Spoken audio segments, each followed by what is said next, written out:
Their storyline was that you were moving around a lot. I know, I just don't get it. I'm a little disappointed, but I also know how good he is. How could he take it easy? The whole world is watching. There's not a chance he's going to make it look like this guy can box with him. Can you imagine if Jake... Was a significant difference, and ultimately, he did what he had to do to survive. He tried to sneak in some big shots, but in the end, the better boxer was going to systematically break him down, and that's what he did, and he got the victory. So I left that show on Friday thinking, this feels like a win for... Joe Rogan was completely stunned after hearing the shocking rumors that Jake Paul might sue Anthony Joshua over his knockout loss. Seriously, let that sink in, a potential lawsuit over a fight. The claims suggest Jake thinks AJ didn't follow some instructions in the ring, which is honestly one of the strangest ideas you'll hear in combat sports. Rogan's reaction? Totally predictable for someone who knows the fight world inside out. There's no way Joshua could have gone easy. And he's right.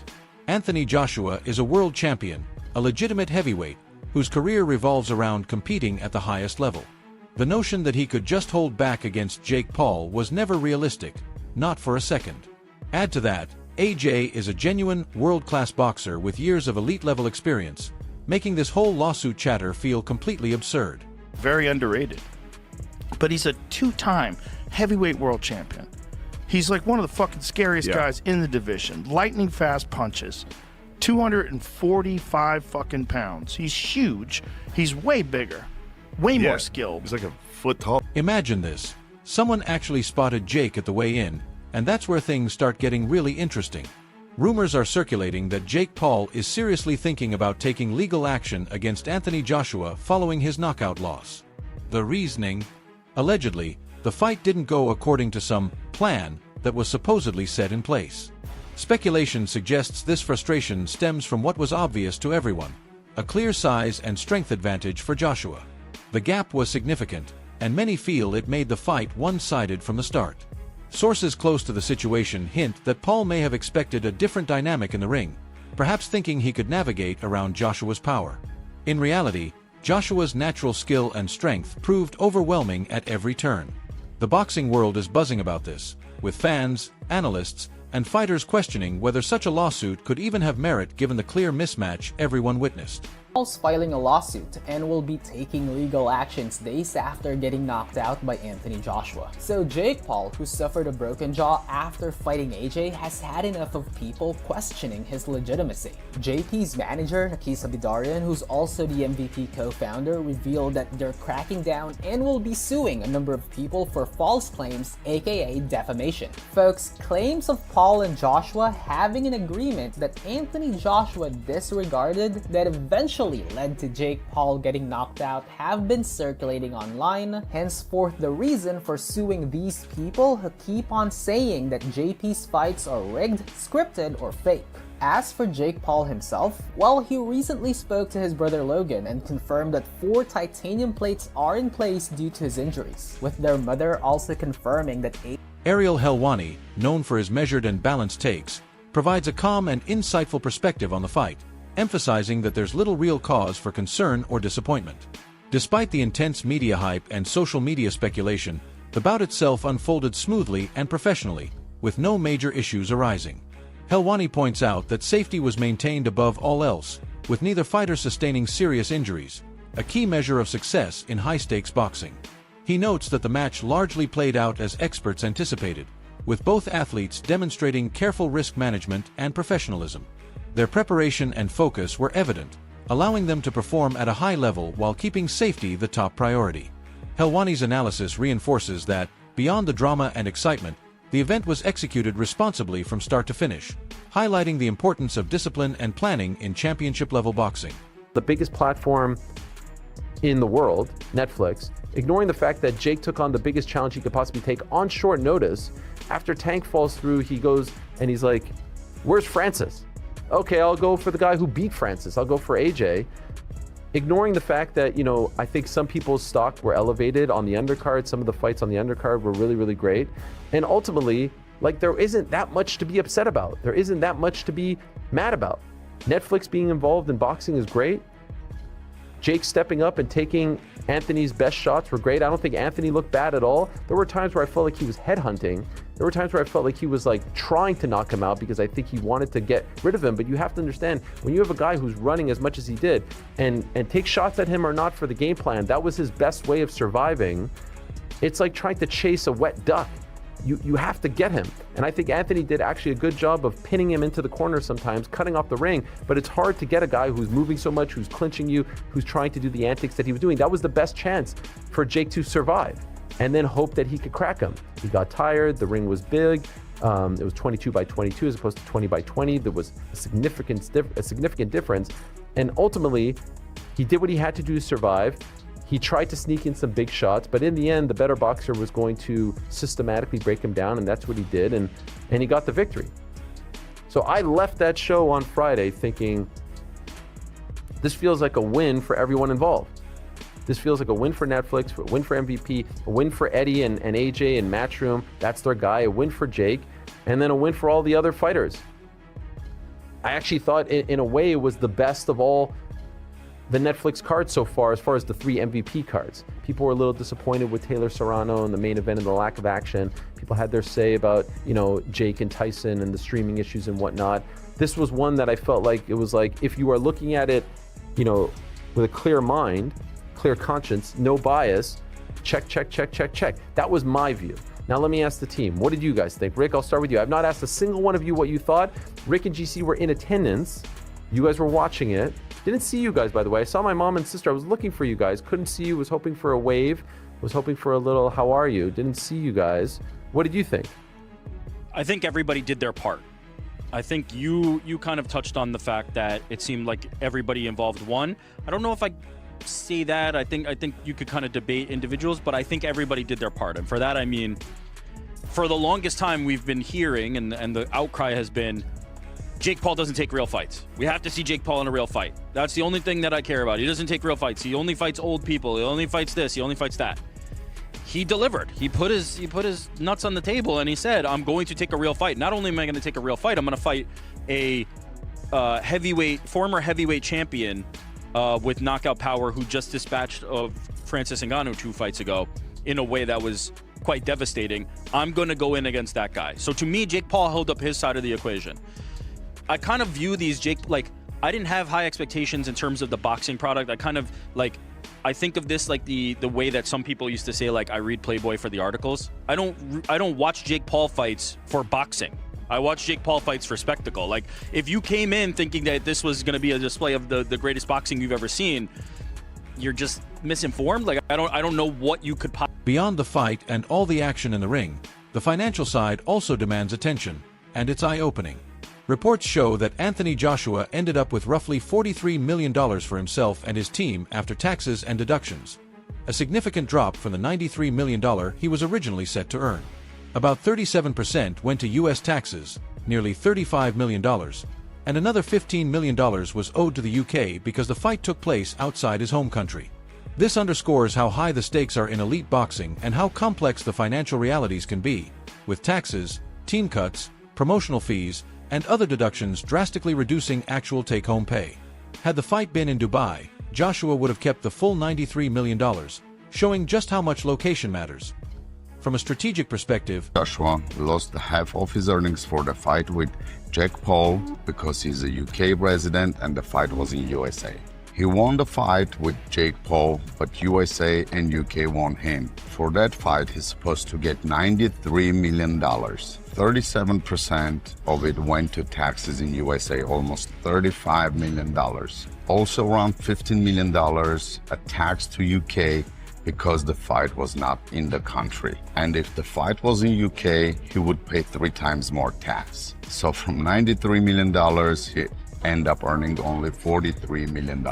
This is weird, guys. If the fight was in Dubai, he would get all 93 million. Here, the government supports you to make money, not to lose money. Anthony Joshua and all the other sports guys, contact me and I will help you to move. Eddie Hearn, speaking from Dubai with a clear view of the business, provides detailed insight.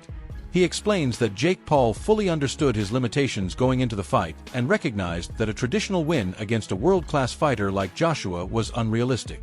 With this awareness, Paul adopted a cautious, survival-based strategy, focused on minimizing damage while staying active enough not to appear overwhelmed. He relied almost entirely on movement and evasive tactics to limit Joshua's opportunities for fight-ending shots. Hearn emphasizes that Paul's approach wasn't about dominating or winning rounds convincingly, but about surviving and managing risk intelligently. A smart, pragmatic plan. Both fighters entered the ring with clear objectives and situational awareness, balancing competitiveness with safety. The bout became a controlled contest, shaped by strategy, caution, and professionalism rather than reckless aggression, which is often how mismatched fights are navigated at the professional level. Well, Jake was running and Jake was holding. But listen, I mean, at the end of the day, Jake had one job, and that was to try and survive. I mean, he was never, ever going to win the fight, ever, ever. And if you would have said to me, do I think he'll go 6 rounds? I would have said absolutely not. I mean, I felt that it would take AJ a couple of rounds to get hold of him, because I knew Jake can move a bit and he'd be moving off the back foot and he'd be holding. But it was the way that he did it, I think, was actually quite impressive. Like, not that particular part, but the way that he would, you know, the way that he was strong in the clinch. You know, he wouldn't let AJ get his shots off in the clinch. He made him miss a few times. And obviously AJ's been out of the ring for a while. But to be honest, I think the most fascinating thing of the whole night in terms of the fight was how he didn't get flatlined by that right hand. I mean, I said going into the fight, it's probably going to take AJ a few rounds to get hold of him. And I also said, as soon as he lands clean, the fight's over, right? He landed a few before, but the first that he landed really clean was the final shot. But, you know, he never flatlined Jake. I mean, he did break his jaw in 2 places, which is a disaster, but there are a lot of heavyweights that would have been out cold from that right hand. I mean, one of them was Francis Ngannou in a pretty similar shot, really. Do you know what I mean? So I actually give Jake unbelievable credit for doing it in the first place, but his performance as well. I mean, I stand by the fact that I think he's just a decent cruiserweight, but like, he did go in with Anthony Joshua, and look, the world is full of criticism and opinions and negativity. Who else is doing what he's doing at what is he, late 20s? I mean, quite phenomenal.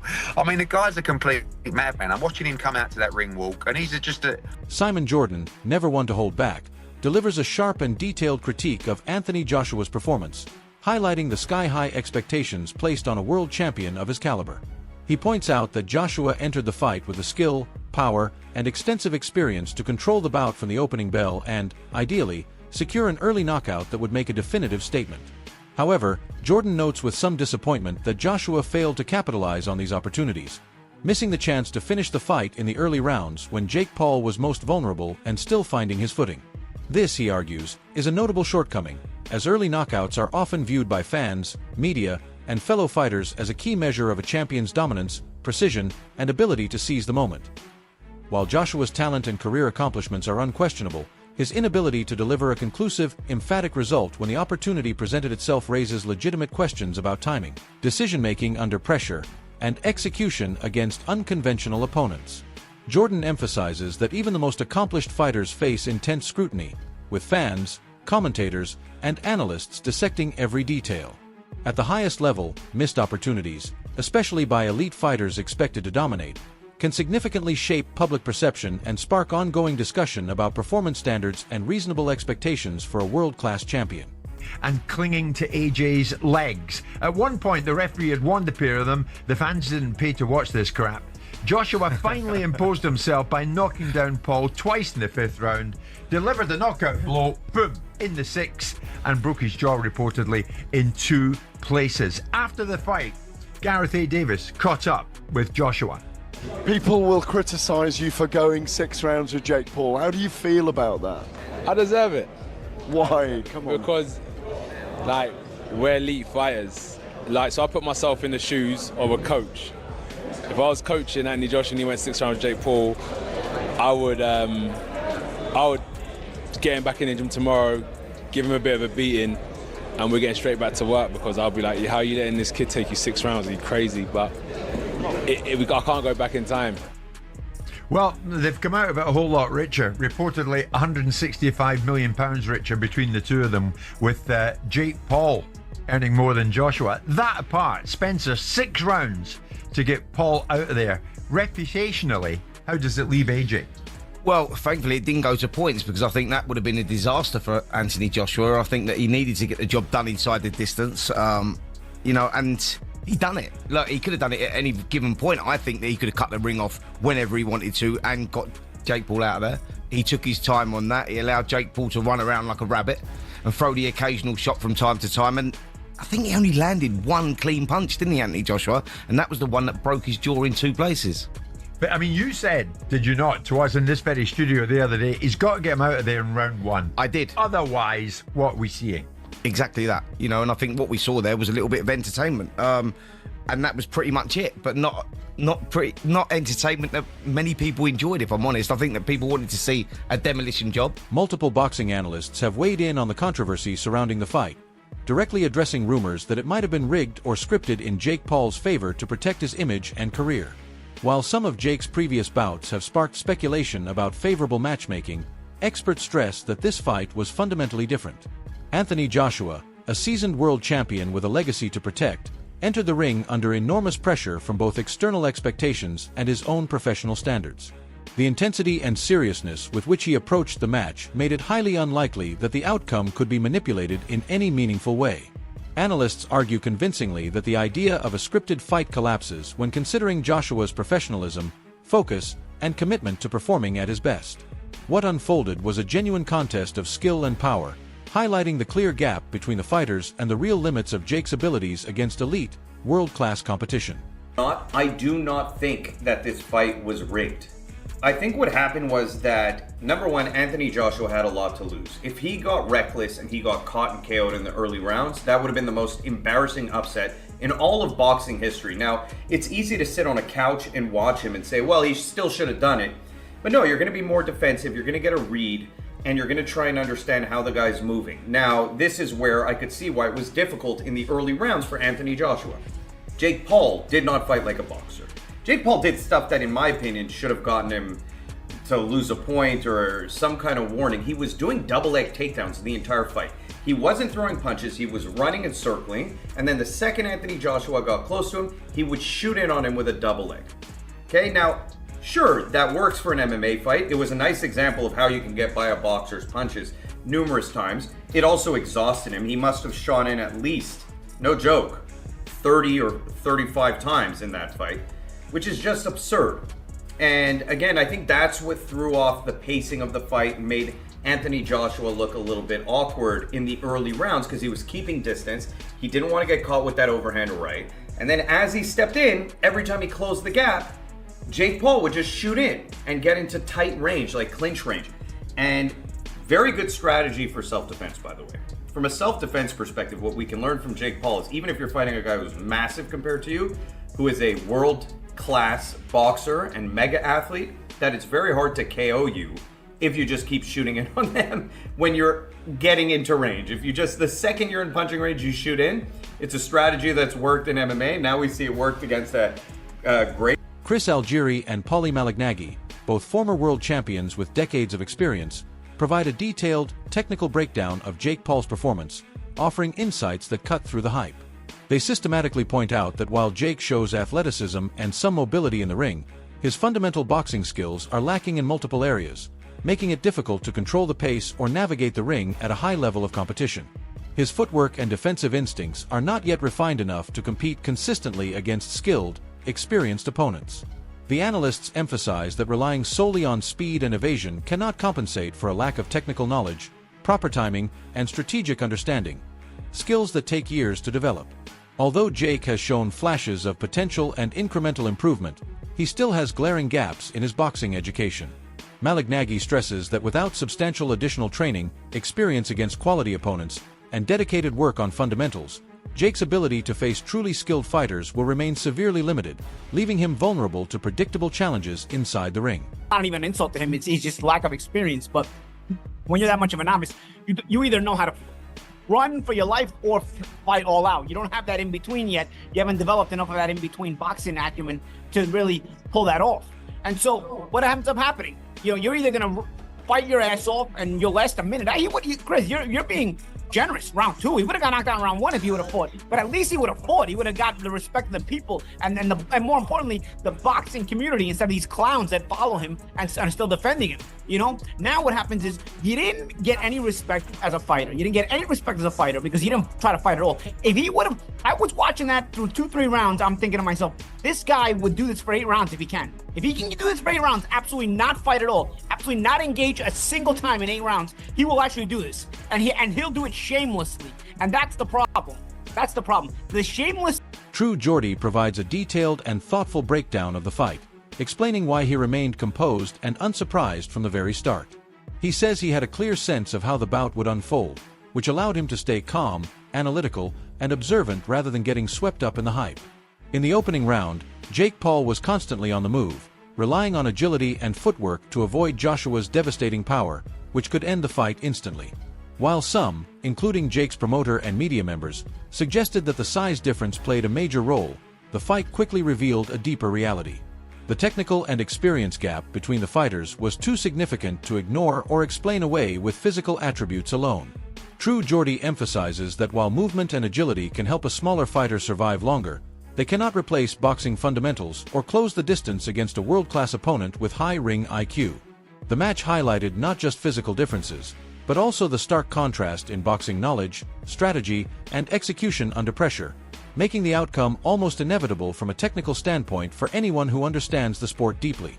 Knew what was going to happen before the fight even took place. That's why he was so calm. And that's probably why in the first few rounds when Jake Paul's buzzing around like a fucking little bee, this is going to slow down. I'm going to get to you. And I said beforehand, the fitness, you know, AJ is going to be fitter than you, you know, because normally when you're the smaller guy, you might have technique or speed or fitness. AJ is going to have it all. And once Jake stopped running, it was obvious. Like, AJ was actually fitter than him as well because he could keep that pressure up for longer. And it's funny because depending who people like after this, the narrative is going to be completely different. For example, Jake Paul's promoter said it wasn't a skill thing, it was a size thing. I was like, well, no, like once Jake Paul actually was forced to fight, the skills were worlds apart. But he did well to land a couple of punches. Like, I'm not going to take that away from him, and I think he should be fucking, you know, proud of that. He did land on AJ. He might have even won a round. That's something he could fucking take to the fucking grave. But let's not kid ourselves. If Jake Paul had have stood in front of Anthony Joshua from the first round and took it to him,